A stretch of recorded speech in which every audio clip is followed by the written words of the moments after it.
A gente vem falando nos últimos domingos, você deve lembrar, a gente falou na semana passada sobre o fato de nós estarmos vivendo um tempo muito delicado na sociedade, onde as pessoas estão muito sensíveis e muito frágeis.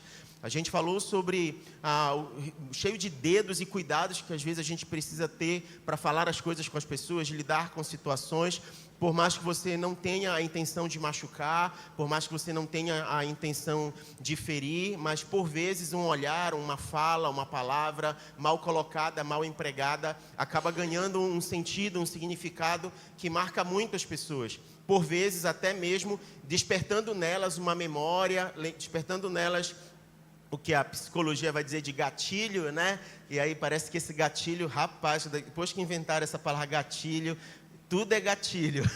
Estou brincando. Mas a gente tem lidado com isso e não tem sido fácil.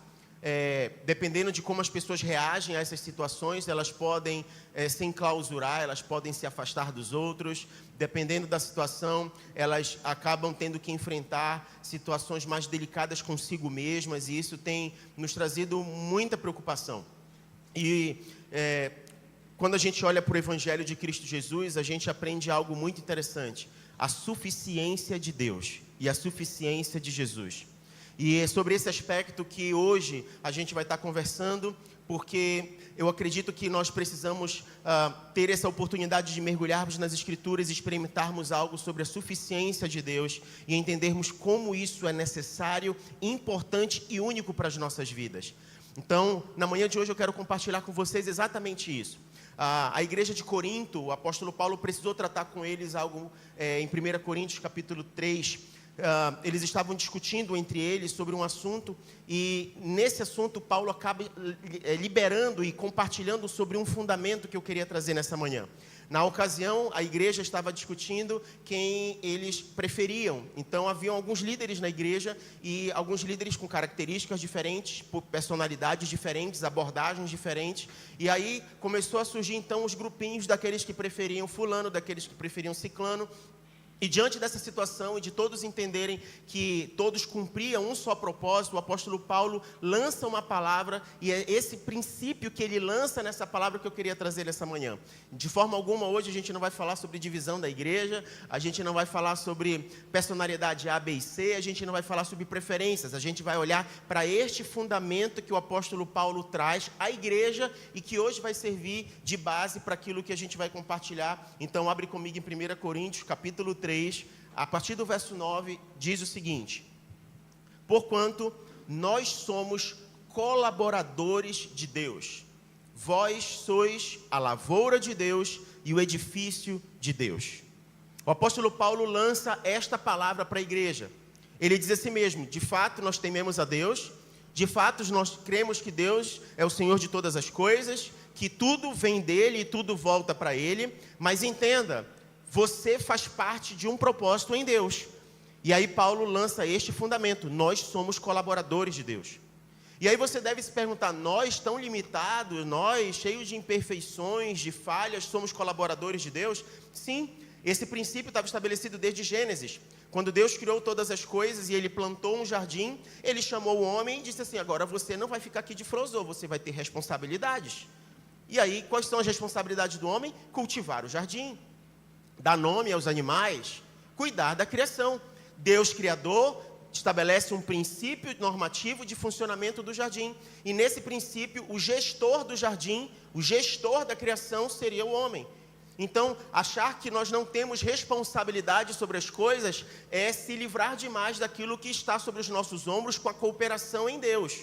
Ou seja, Deus é o Senhor, mas Ele colocou e estabeleceu as nossas vidas como cooperadores dele num propósito.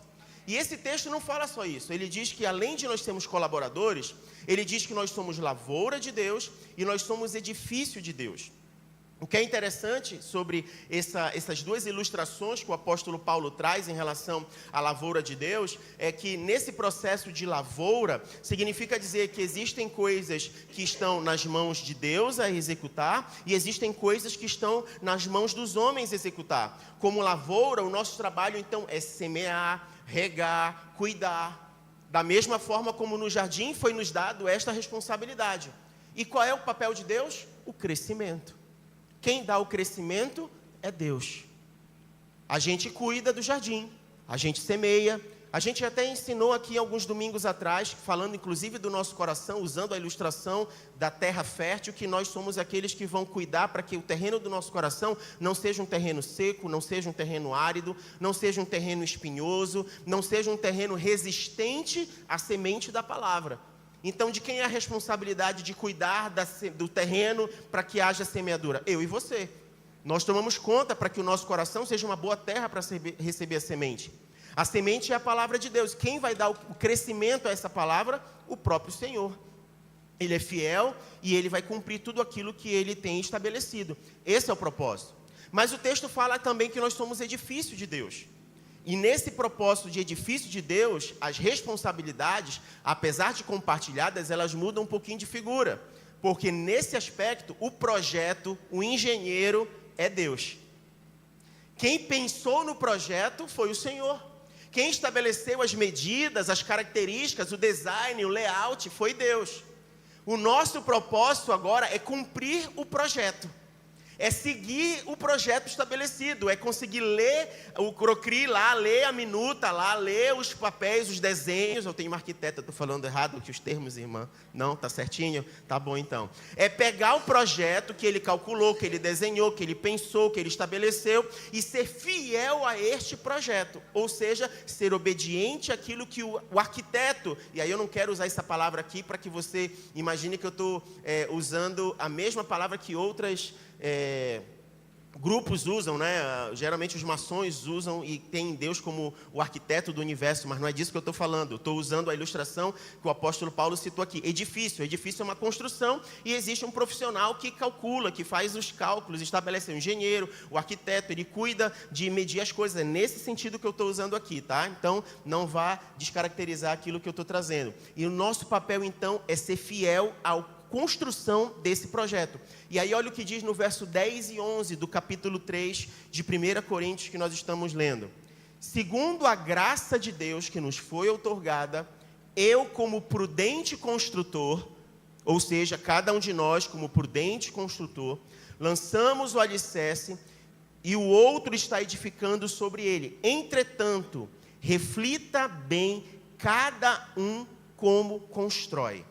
A responsabilidade da construção, ela é individual. Ela é de cada um de nós.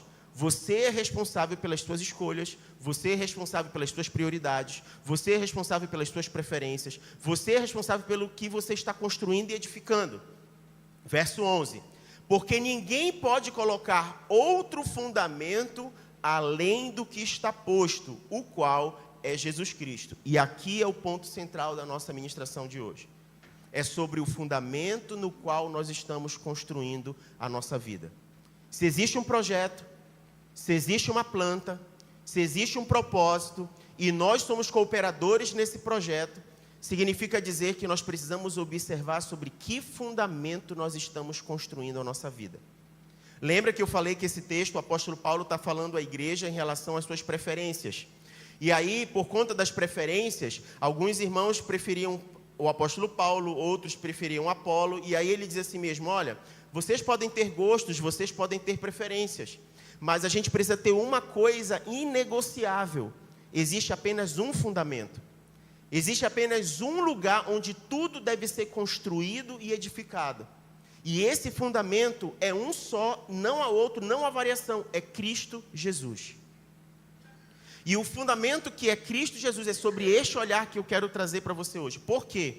Porque hoje a gente vive numa sociedade onde as pessoas vão dizer que a sua verdade é a sua verdade, a minha verdade é a minha verdade. O seu ponto de vista é o seu ponto de vista, o meu ponto de vista é o meu ponto de vista.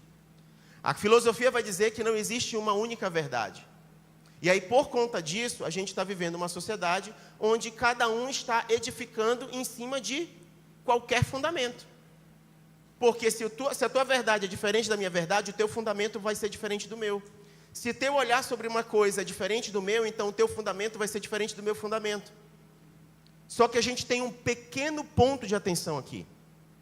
A verdade sendo tratada como opinião, a verdade sendo tratada como perspectiva, a verdade sendo tratada como ponto de vista. E qual é o problema? Ponto de vista muda. opinião muda, gosto muda, preferência muda. O tempo passa e essas coisas vão passar e elas vão mudar, elas vão sofrer variação. Já imaginou, você está construindo um prédio, aí de repente você muda a opinião e aí já está feito as coisas, como é que você vai construir de novo? Tem que derrubar tudo e fazer tudo de novo, não é possível. Mas as pessoas têm trazido algo que precisava ser firme como algo subjetivo. E o resultado está aí, a sociedade do jeito que está. Cada um apontando para onde o nariz vai e cada um seguindo os conselhos da sua cabeça e as suas preferências e os seus gostos. E aí, quando você acha alguém que pensa como você se une a ela, daqui a pouco tem os grupos formados. E quanto mais esse grupo é aceito e quanto mais as pessoas se identificam com esse grupo, mais ele cresce, mais ele influencia e daqui a pouco ambientes estão sendo influenciados, transformados e impactados. É o que tem acontecido. Só que se nós tivermos um único fundamento firmado, estabelecido, a coisa muda de figura.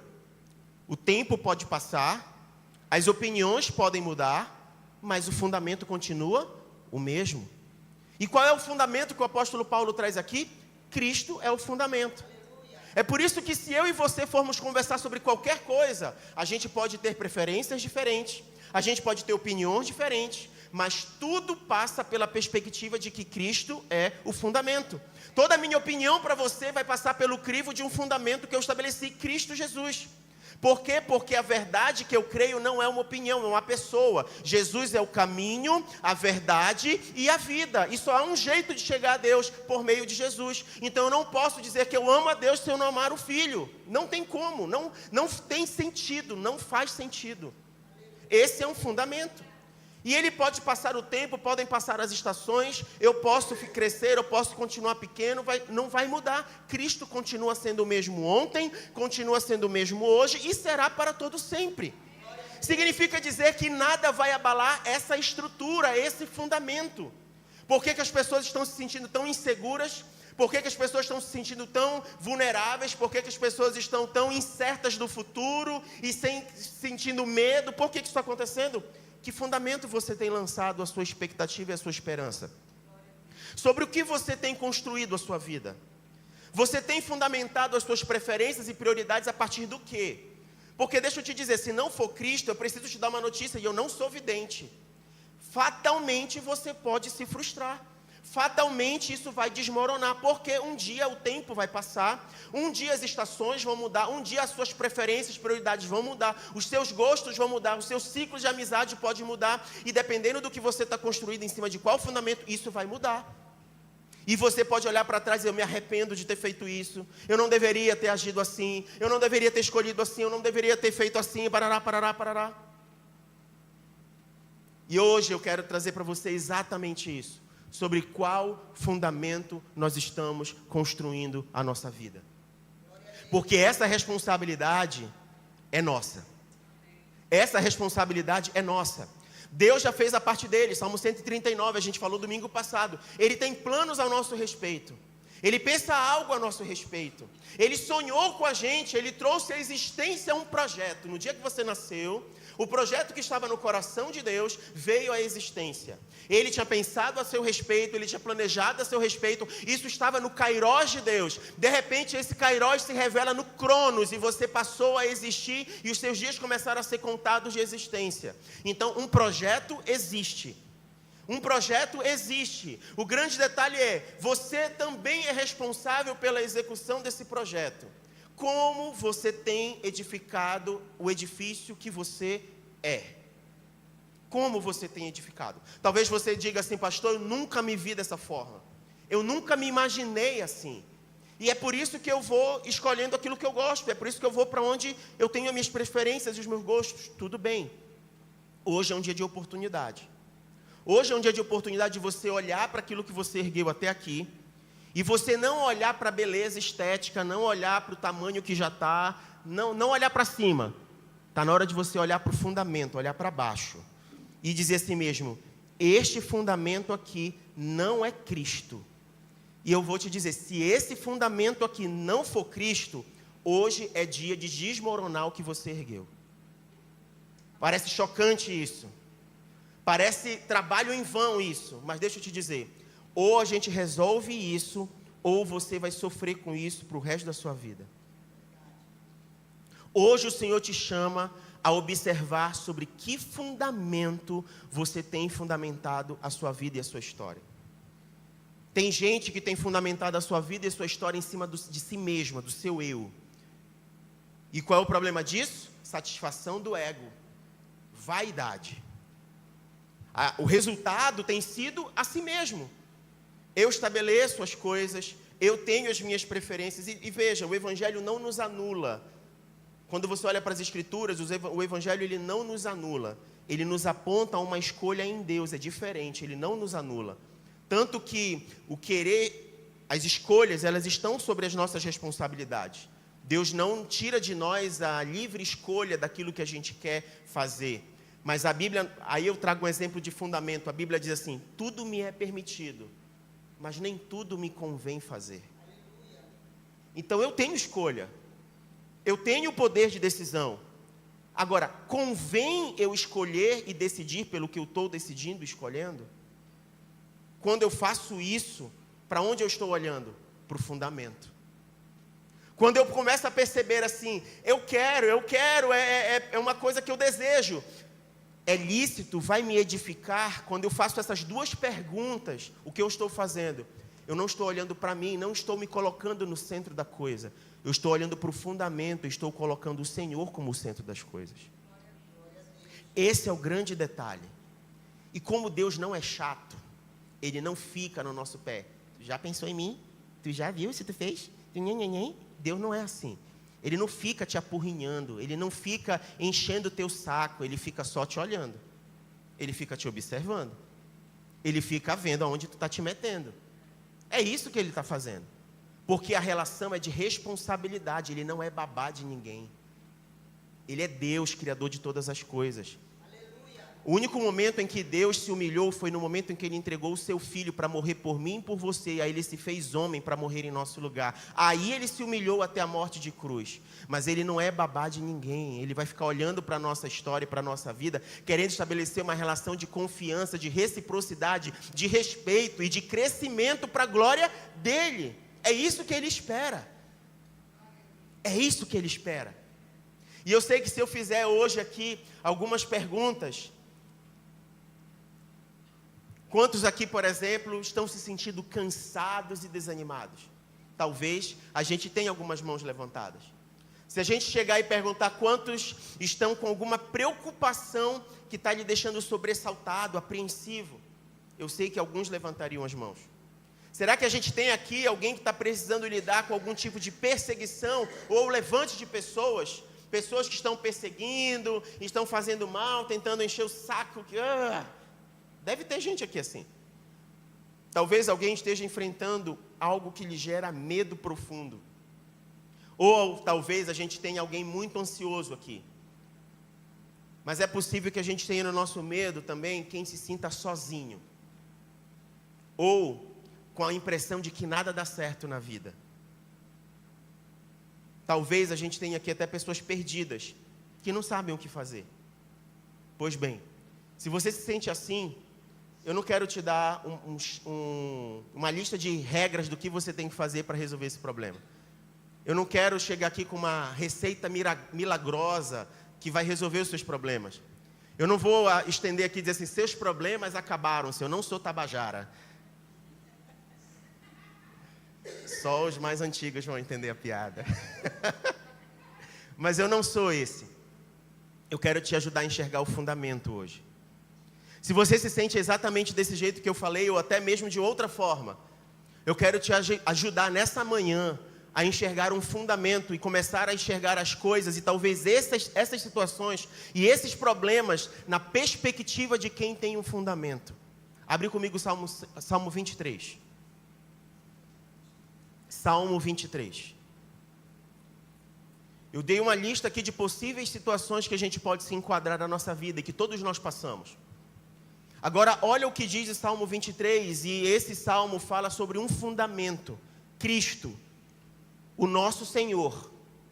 Ele é um fundamento. Paulo falou que ele é um fundamento irrefutável. Então, olha o que acontece na vida de alguém que tem o Senhor como fundamento e que passa pelas circunstâncias naturais que todos vão enfrentar. Olha o que o salmista diz, Salmo 23. O Senhor é o meu pastor, nada me falta. Em verdes prados me faz descansar, e para águas tranquilas me guia em paz. Restaura-me o vigor e conduz-me nos caminhos da justiça por amor do seu nome. Ainda que eu ande pelo vale da sombra da morte, não temerei mal algum, pois tu estás comigo. A tua vara e o teu cajado me protegem. Tu prepararás um banquete para mim na presença dos meus inimigos. Me honrarás, ungindo minha cabeça com óleo e fazendo transbordar o meu cálice. A felicidade e a misericórdia certamente me acompanharão todos os dias da minha vida, e habitarei na casa do Senhor dias sem fim. Talvez você diga assim, tá, parece muito poético, muito romântico o que a gente leu. Mas o que a gente acabou de perceber aqui é o que o salmista declarou para a sua vida como um fundamento e como isso impactou toda a sua vida. Ele não disse que ele não tinha problema, ele não disse que ele não enfrentaria problema, ele não disse que as coisas estavam indo bem com ele ou estariam indo mal com ele. Ele simplesmente declarou algo para a sua alma, ele declarou algo para si mesmo. Ele lançou um fundamento onde toda a sua vida e a sua história estaria fundamentada e construída a partir deste fundamento. Qual foi o fundamento que ele lançou? Antes de mais nada, ele disse: o Senhor é o meu pastor e de nada eu sinto falta. Ele começou a inclinar o coração dele a uma completude em Deus, dizendo assim: eu não preciso de nada, por mais que eu tenha necessidades, porque eu sinto satisfação em Deus. Nada me falta não é porque eu não tenho necessidades. Nada me falta não é porque eu não preciso de nada. Nada me falta é porque eu tenho a quem me supre em todas as coisas. Ele lança um fundamento sobre a sua vida e sobre a sua história. Eu não sinto falta de nada, porque o Senhor é o meu pastor. E ele entende que esse pastor cuida tão bem dele, esse Senhor é tão bom para ele, que ele o conduz a águas tranquilas. E ele lhe leva a lugar de descanso. Ele lhe leva para um lugar onde há suprimento. Pastos verdejantes é suprimento, é cuidado, é provisão. Significa dizer que nele ele tem provisão. Nele nós podemos ter provisão. Mas olha que coisa interessante, parece muito bonito estar num pasto verdejante, estar com águas tranquilas e sentir refrigério num lugar que parece a paz sendo manifestada abundantemente ali. Mas olha o que o texto continua dizendo. Ele diz no verso 4 que existe uma caminhada sobre vales perigosos, ambientes perigosos. Como é que eu posso ter paz se eu estou andando por caminhos perigosos? Como é que eu posso me sentir seguro se eu estou andando por caminhos que podem me fazer mal? Porque eu lancei um fundamento. Ele é o meu Senhor, Ele é o meu pastor. Eu não vou temer nada, eu não vou temer mal algum. Ele me conduz segundo a sua justiça. No verso 2 vai dizer que ele nos conduz a esses pastos por meio da sua justiça. Significa dizer que esse andar com o Senhor não é onde o meu nariz aponta. É encontrando satisfação na sua palavra. É encontrando satisfação naquilo que Ele tem como propósito para a nossa vida. Significa dizer que por mais que pareça ruim para mim, Ele, como Pai amoroso, se Ele está nos conduzindo a algo, Ele está forjando o nosso caráter. Ele está tratando o nosso eu. Ele está baixando a nossa bola. Ele está corrigindo aquilo que precisa ser corrigido. Ele está ensinando aquilo que ainda não foi ensinado. Ele está esperando o posicionamento que está faltando. Então, quando Ele nos conduz segundo a sua justiça, Ele está fazendo isso porque Ele precisa ser fiel à sua palavra. É por amor ao seu nome. É por quem Ele é. Ele não pode se contradizer. Ele não vai quebrar princípio algum. Só que nós temos dificuldade de encontrar esse refrigério, esse descanso, essa paz em Deus, quando as coisas não são muito do jeito que a gente quer. Quando foge os nossos planos, a gente se sente muito incomodado, né? Porque a gente às vezes é muito organizadinho, quer que as coisas aconteçam assim, assim, assim. Se mexer nisso, parece que a coisa desanda, desaba. Mas a Bíblia diz que a gente vai para um lugar de descanso nele. por andar segundo a sua justiça e amar o seu nome e amar quem Ele é. Contentamento em Deus. Contentamento em Deus. E nós vamos, de repente, andar por caminhos ruins. Ainda que eu ande pelo vale de sombra e de morte, como o meu coração vai reagir sobre isso? Com desespero? Como o meu coração vai reagir sobre isso? Com medo? Negativo. Não temerei mal algum. Porque Ele não me larga sozinho nesse lugar. Ele está comigo. E eu sei que existe um instinto de sobrevivência em nós. Quando a coisa aperta, a primeira coisa que a gente pede é: Deus, me livra disso. Quando a coisa não vai bem, o nosso primeiro pedido de socorro é: Senhor, tira isso aqui da minha frente. Me tira daqui. Me livra daqui. Mas o salmista nos fala de uma outra experiência. O Senhor pode fazer isso? Pode. Ele é poderoso. Ele pode nos tirar da situação? Pode. Com certeza. Ele pode tirar a situação da frente da gente? Pode. Você vai encontrar textos que dão base para tudo isso, né? O povo queria atravessar o mar vermelho estava lá na frente, ele abriu o mar, o povo passou a terra seca. Deus pode fazer? Pode. Mas aqui a experiência do salmista não foi essa. A experiência do salmista: eu não tive medo, porque tu estavas comigo. Eu não fui tirado da situação, a situação não foi tirada da minha frente, eu tive que enfrentar ela de frente, mas eu não tive medo, porque eu não estava sozinho. Essa é a diferença. Senhor, se o Senhor quiser tirar, amém. Se o Senhor não quiser tirar, amém também. Se o Senhor me livrar daqui, amém. Se o Senhor não me livrar daqui, amém também. Lembra dos 3 amigos na fornalha? Foram até as últimas consequências. Os soldados que lançaram eles na fornalha morreram de tão quente que estava a fornalha.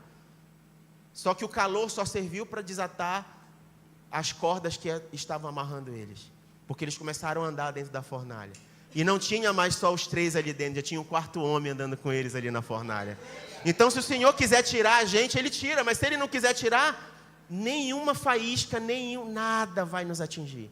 Tu estás comigo. Só que olha só, a tua vara e o teu cajado me protegem. Eu não sei se você já ouviu para que serve uma vara e um cajado na mão de um pastor. Mas ela serve sim para espantar perigo. Então, se vier algum animal para cima da ovelha, de fato ele vai usar a ponta lá para espantar, com certeza. Mas você sabia que tem umas ovelhas teimosas? Ô Jesus, fala Deus. Tem umas ovelhas que dão uma dor de cabeça. Você sabia que o pastor, para cuidar bem da ovelha, por vezes ele quebrava as pernas da ovelha para ver se ela se sossegava? Você sabia disso? Pois é. Essa ovelha aqui é muito arteira. É muito saidinha essa ovelha aqui. Então eu vou dar uma quebrada na perna dela, porque eu amo a ovelha, eu não quero que ela se perca. É uma dor necessária. É um cuidado que naquele momento, sabe quando você passa por uma coisa... Os pais já devem ter falado isso para os filhos alguma vez: eu estou fazendo isso porque eu te amo. E o filho, né?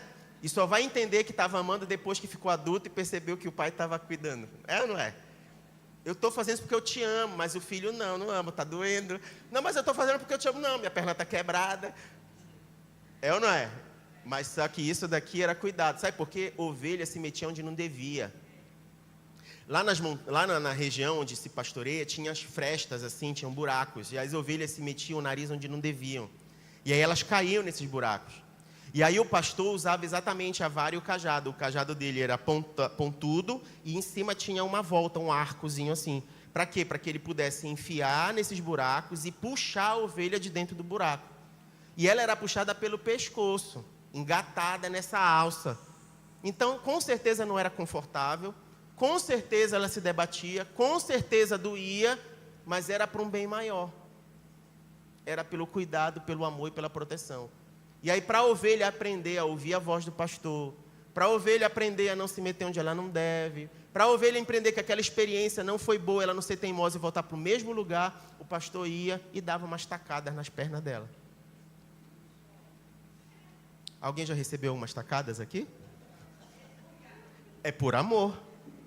A gente pode não gostar, a gente pode achar desconfortável, a gente pode não querer, Mas se for para o nosso bem, nós precisamos enfrentar, nós precisamos passar. Isso é um fundamento. É o Senhor sendo o nosso pastor. É o Senhor sendo o fundamento de edificação. Está dando para entender? Ele nos cuidando, eu tendo contentamento nele, eu andando por lugar perigoso, sabendo que ele está comigo, ele pode me livrar, mas quando eu me meter em enrascada, é muito fácil dizer, Senhor, quebra mais esse galho aí. E ele diz, tudo bem, mas eu vou precisar então corrigir você em amor. E aí a correção vem. A gente não gosta de ser corrigido, mas a correção vem e ela forja o nosso caráter. Mas não é só isso. Verso 5. Tu me prepararás uma mesa de banquete para mim na presença dos meus inimigos, me honrarás.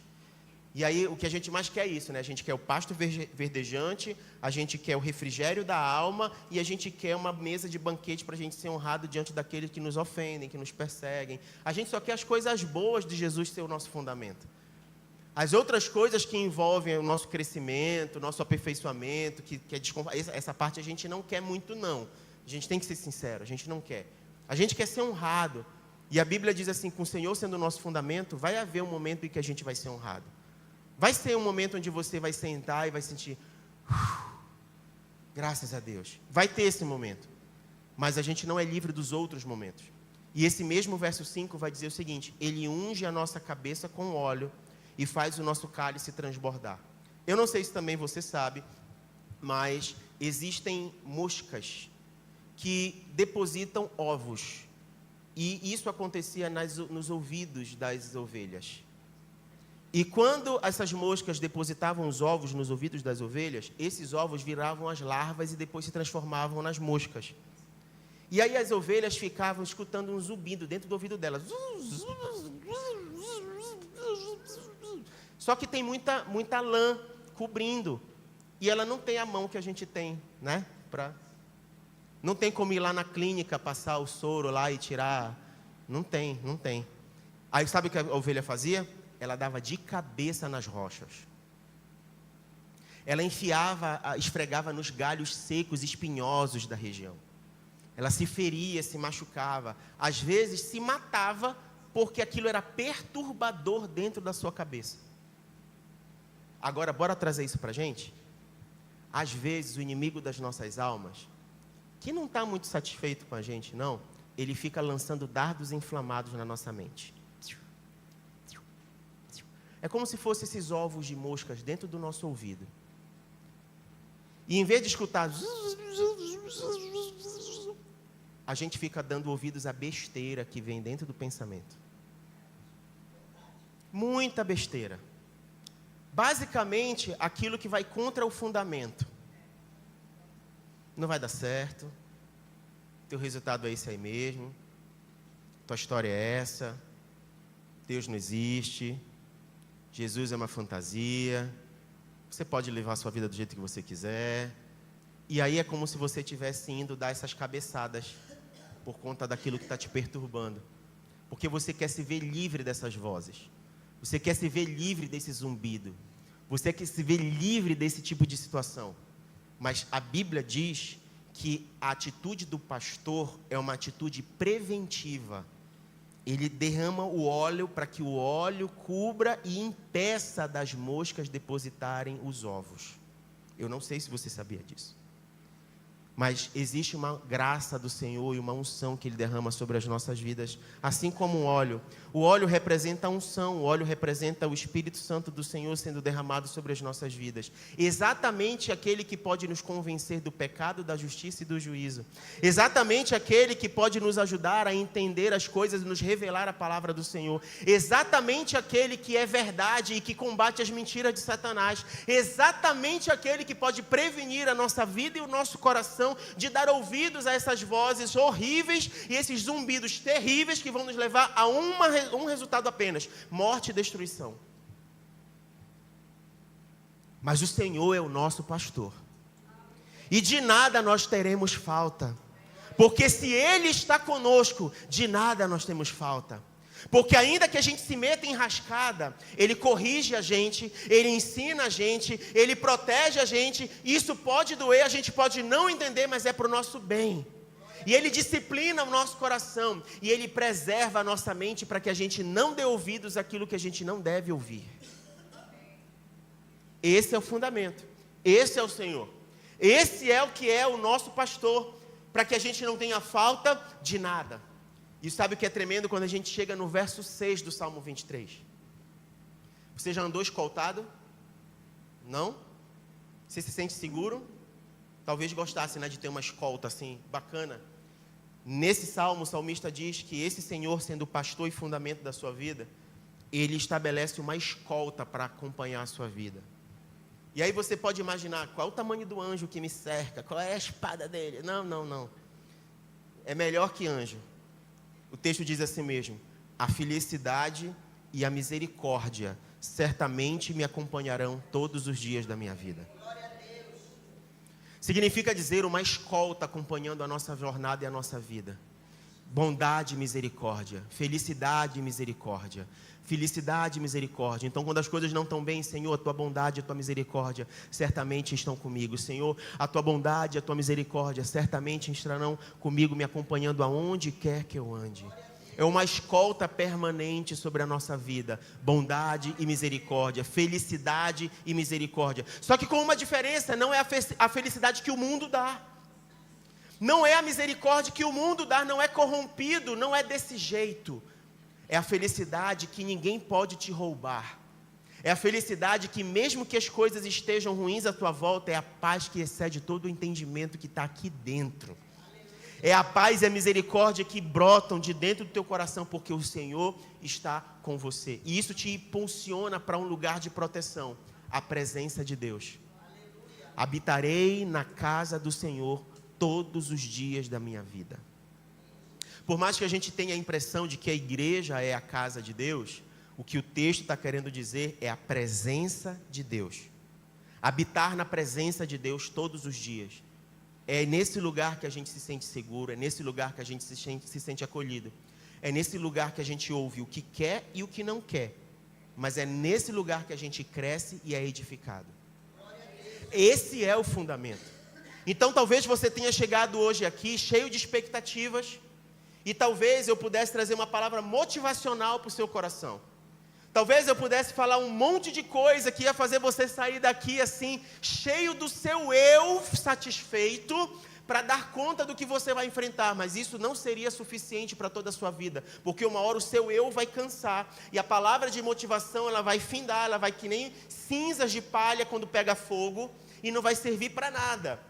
Mas hoje de manhã o Senhor te traz aqui para você escutar sobre um fundamento. Cristo é o fundamento. Jesus é o fundamento. E Ele começa a dizer assim mesmo: constrói a tua vida neste fundamento e começa a olhar a tua vida na perspectiva deste fundamento. E o que vai acontecer? Pode vir os ventos, pode vir a tempestade, pode vir o que for. Você está firmado na rocha, você está firmado num firme fundamento. Nada vai te atingir, nada vai te abalar. E por mais que você não veja as coisas sendo erguidas para o alto, você está priorizando estabelecer um fundamento seguro para que nada possa te abalar. Essa é a diferença. A gente quer ver o resultado, a gente quer ver o prédio pronto. A gente quer ver a estética dele, os vidros, as luzes usando assim para projetar nos vidros, fumê, né? A gente quer ver isso. Mas o mais importante do que o estético e o que está para cima é o que está embaixo, o fundamento. É o mais importante. A gente viu agora recentemente a Venezuela sofrendo com terremoto. E a China, Japão, vivem com abalos sísmicos o tempo todo. E eles têm os prédios mais altos do mundo. Por que esses prédios não caem? Porque na engenharia eles observaram da maneira como eles estão edificando, para que esse fundamento suporte o abalo daquilo que vai acontecer. Aí fora, tem muito abalo sísmico para a gente. Fortes emoções, altos e baixos, dias bons e dias não tão bons. Mas se o Senhor está comigo, se a vara e o cajado dele nos consolam, nós temos um firme fundamento. Cristo é o nosso firme fundamento para edificar toda a nossa vida. Essa é a diferença. E a pergunta que eu faço para você hoje é exatamente esta: sobre que fundamento você está edificando a sua vida? Se você estiver fundamentando a sua vida no seu eu, me desculpe, você não está sendo prudente. Se você está construindo e usando os fundamentos desta vida, me perdoe, sinto muito, mas eu não posso ser desonesto com você. Eu preciso ser verdadeiro e franco com você. Vai cair. E não porque eu quero o seu mal. É porque este fundamento, ele não é firme. Ele não é eterno. Ele não suporta todas as coisas. Mas existe um fundamento que suporta todas as coisas. E esse fundamento é Jesus Cristo. E é por isso que nós não podemos lançar outro fundamento sobre a nossa vida. O nosso fundamento precisa ser Cristo Jesus. E sobre este fundamento, toda casa bem edificada suporta tudo o que vier. E eu quero terminar lendo um texto com você. Eu queria que você se colocasse de pé.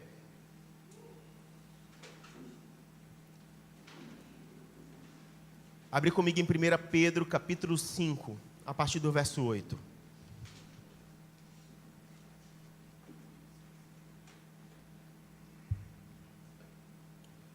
Sede sensatos e vigilantes.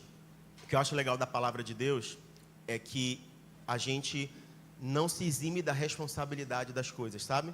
Qualquer evangelho que te tire a responsabilidade, toma cuidado, porque não é bíblico. Não existe nada na Bíblia que nos tire as responsabilidades que a gente precisa assumir. E a gente precisa encarar isso de frente. Sede sensatos e vigilantes, ou seja, sejam sábios, atentos. O diabo, o vosso inimigo, anda ao redor como leão, rugindo e procurando a quem devorar. Resisti-lhe permanecendo firmes na fé, conscientes de que os irmãos que tendes em todo o mundo estão atravessando os mesmos sofrimentos. Verso 10. Ora, o Deus de toda a graça, que vos convocou à sua eterna glória em Cristo Jesus, logo depois de terdes sofrido por um pouco tempo, por um período curto de tempo, vos restaurará, confirmará, concederá força e vos estabelecerá sobre firmes alicerces. A palavra que o Senhor traz para nós nessa manhã é exatamente essa. Seja atento e vigilante. A construção depende das suas escolhas, do seu posicionamento. Observe o fundamento sobre o qual você está edificando o edifício que é a sua vida. Se você estiver edificando sobre Cristo Jesus, as coisas vão começar a se encaixar e entrar em ordem. Mas se você estiver edificando sobre qualquer outra coisa e está colocando apenas a placa Cristo Jesus, isso é falso. Isso vai ruir. Se você estiver construindo sobre qualquer coisa e estiver dizendo assim, Deus, se Deus não for de fato o fundamento, aquilo é falso. Não é uma placa que vai definir, não é uma etiqueta que vai definir, não é a sua boa vontade que vai definir, não são as suas boas intenções que vão definir se o fundamento é correto ou não. É ser o fundamento verdadeiro, é isso que vai fazer a diferença. E só tem um jeito de nós sabermos que fundamento é esse. É se nós estivermos olhando para a palavra de Deus. A única forma da gente verificar se o fundamento está correto é olhando para as Escrituras. Qualquer tentativa de usar o nosso olho clínico pode nos levar ao erro. Qualquer tentativa de achar que o nosso grande grau de conhecimento da vida pode correr em um grande erro. A única certeza que a gente pode ter do fundamento é através da Bíblia, através da palavra de Deus. E talvez para que você creia nisso e se fundamente nisso, você vai precisar abrir mão de algo. Provavelmente de você mesmo. E do seu ego. Mas a escolha vai ser sempre nossa. Sobre quem nós estamos edificando a nossa vida.